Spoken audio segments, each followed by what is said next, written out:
The first time I heard about homeschooling, I thought, what kind of a crazy situation, or how do you do that? And I wouldn't say I was against it, but I was on the fence about it. Didn't know much about it. At the time, I thought the idea was so outlandish, you know, why would they do that?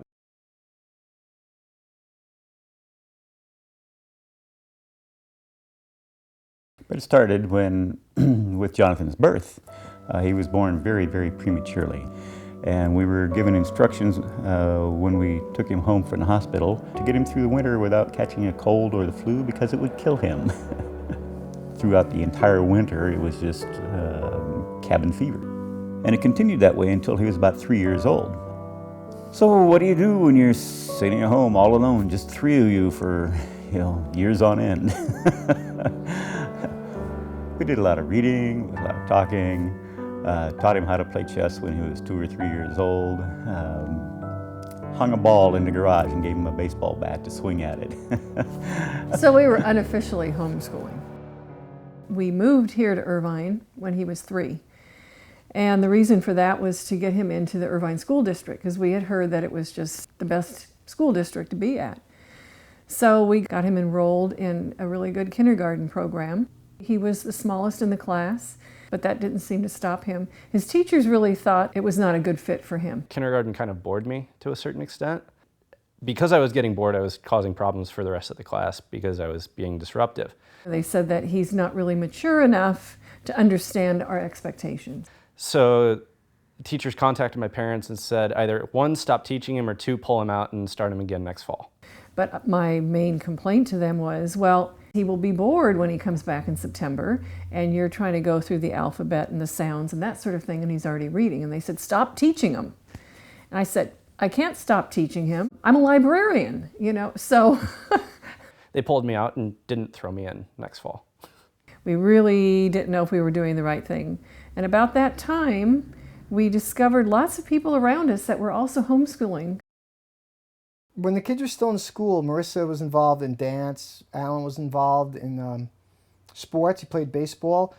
We'd have baseball practice and be probably 4, 5, 6 o'clock, he'd get done, and all the kids would be like, hey, we're hanging out and playing some ball, can Alan stay? And we're like, no, he's got to go home and finish, he's got to eat dinner, he's got to finish his homework, he's got to take a shower, he's got to go to school more.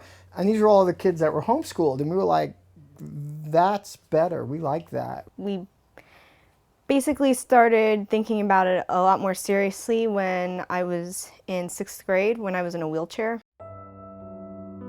I had just gotten off of 4th grade, and my sister got diagnosed with an immunity disorder.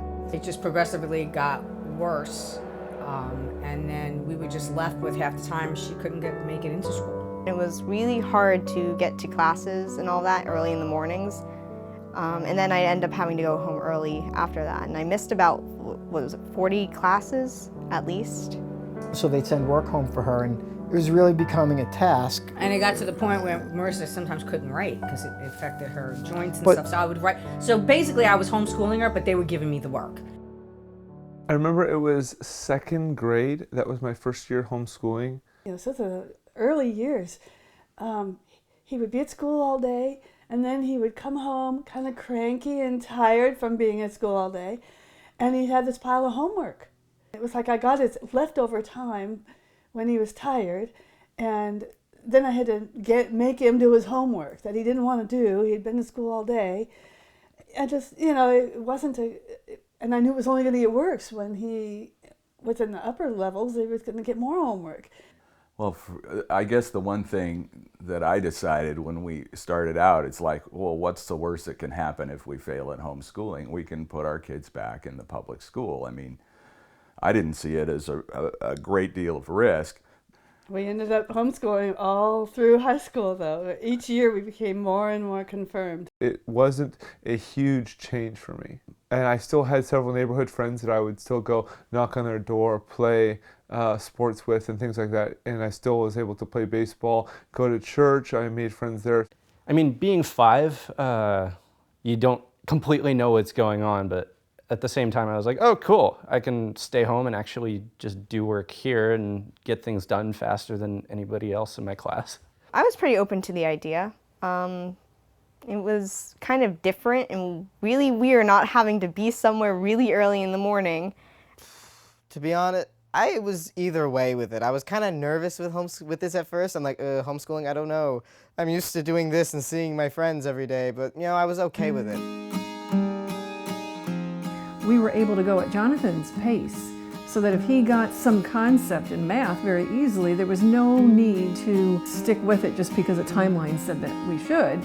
And by the same token, if he found something that was more difficult or he wasn't getting or I wasn't explaining well enough, we'd go over it in different ways.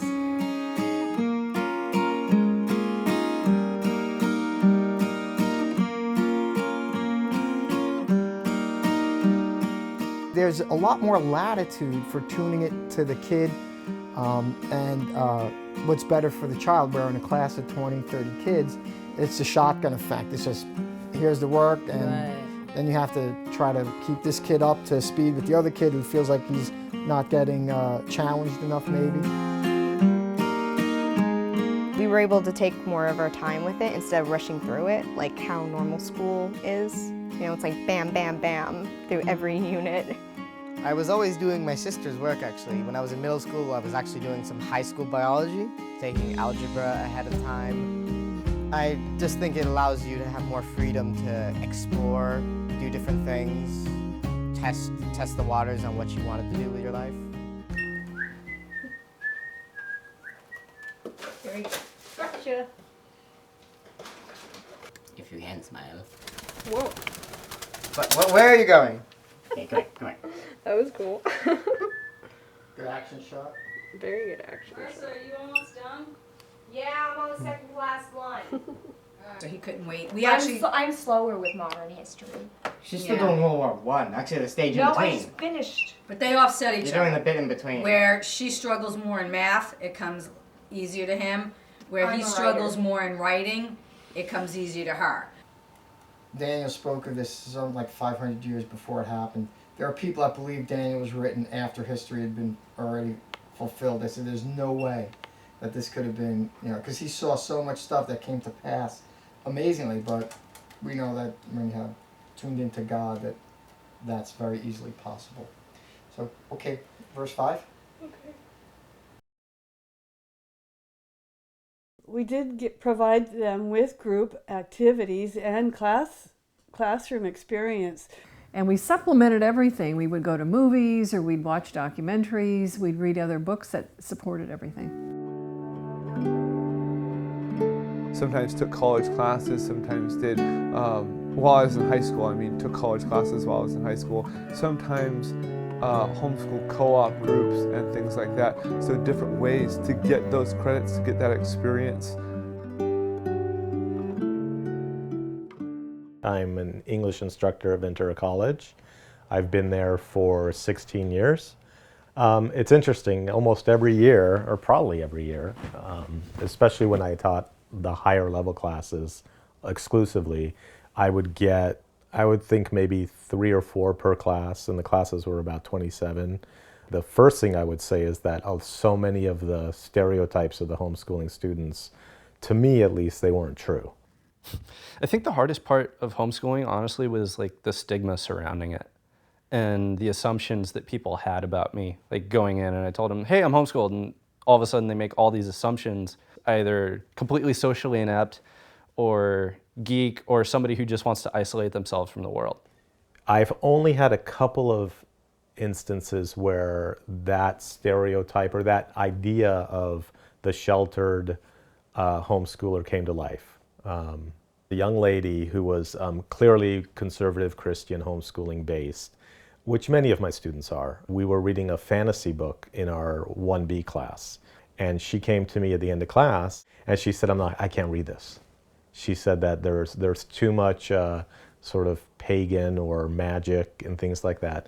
It was an interesting moment. She was a very good student. She's very sweet. And what I told her is that this is a college class and this was on the curriculum. But if it's something that she just cannot stomach, I will work with her and we'll choose a different book. She came the next class session and she thought deeply about it and talked to her parents, and she read the book and she did well with the book.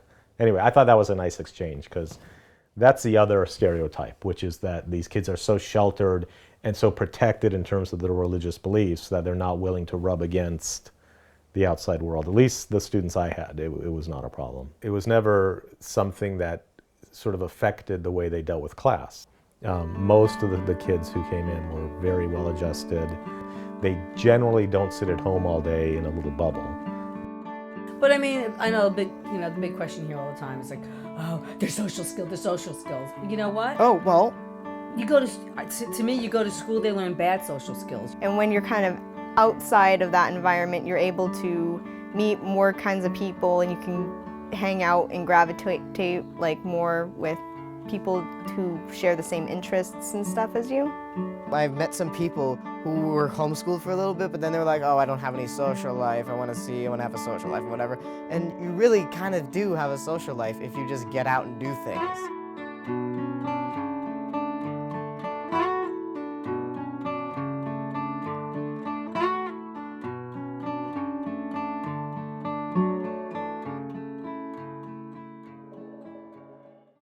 When I was in second grade, I was just sort of along for the ride, but now I really understand the theory behind what we're doing, why we're doing it, and how homeschooling really developed in me a desire for learning, a drive, a motivation to discover things on my own, to where school is a privilege and not a chore.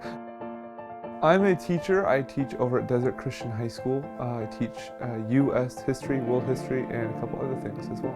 I am a second-year college student at Irvine Valley College, about to transfer to UCI for computer science. Currently working at Teradek. It's a wireless HD video company, and I'm helping out their mobile app development. Students that I've come into contact with, again, both fellow students of mine and then students that are studying under me as I'm teaching, they don't have this ability to analyze, to think deeply, to weigh perspectives, and to come up with a conclusion based on the evidence that hopefully is somewhat balanced. You may already think you have an opinion, but before you land hard on that opinion, listen to the research. Let the research drive your opinion. Homeschooling really fostered that in my life. Being homeschooled and just with the mindset that my parents brought me up with, it got me my first job, and 3 years later I'm still with that company and kickstarting my career while I'm still in college. And a lot of what homeschooling is good at, I can bring hopefully some of those things, hopefully that appreciation for learning, hopefully that ability to think deeply, hopefully trying to instill the idea of being an independent learner. Hopefully I can bring all those things to my students at the high school. Hey, don't just take your pastor's word for it. You go dig into the word like it's a primary source, right? And it is a primary source. There you go. Because God was there, okay? Yes, dig into it yourself. Something that homeschooling really taught me is, hey, can-do attitude, continuous learning, diligence, trustworthiness. Those are how you're going to be able to succeed, and how you express that is up to you.